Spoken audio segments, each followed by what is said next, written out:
One TV Patrol. 28 ka housing units sa Malaubang gi-turnover na.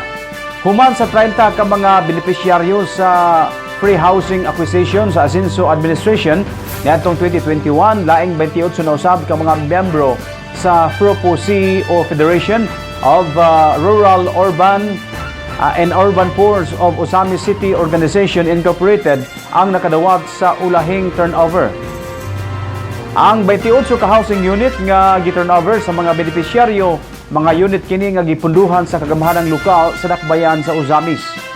Ang turnover ceremony gihimo sa Session Hall sa City Council nga gipanguluhan ni Mayor Indy Waminal Agosto 25. Usa ka sertipiko sa donasyon ang gitunol ngadto sa mga benepisyaryo pagmatuod nga awardee kini sa maong housing program. Sa mensahe ni Mayor Indy Waminal, iyang gipasabot nga kung nganong medyo dugay ang pag-release sa mga unit gumikan kay gisiguro gayud sa kagamahanang lokal nga kasaligan ang mga unit nga ipanghatag aron mapahimudsan pa kini sa maabot pa nga mga henerasyon sa mga benepisyaryo. Gisiguro usab sa administrasyon nga ana-anay linya sa tubig o kuryente aron diretso nang tapon ang mga awardee.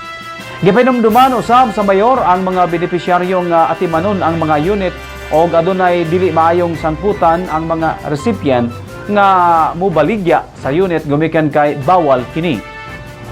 Atol sa turnover ceremony, nakadawat usab og ayudang pinansyal ang mga awardee aron adunay maggamit pagpamalit og mga gamit sa ilang pagpamalhin sa bag-ong balay.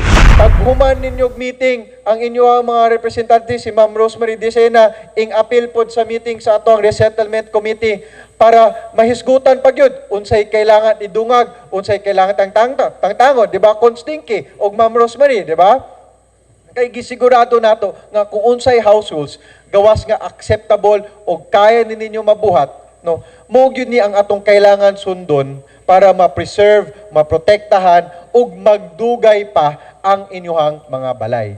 Ug karon nga nahuman na ninyo og sulat ug na-approve na sa Resettlement Committee, ready na ta mag-enter, magsulat, magpinirmahay sa kontrata ug mahatag na gyud sa inyoha ang inyong mga deed of donation nga kani nga papel.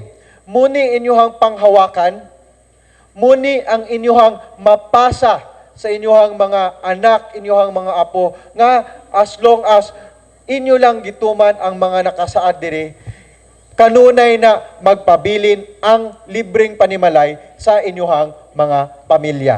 Down the road, pagyud na. One TV Patrol.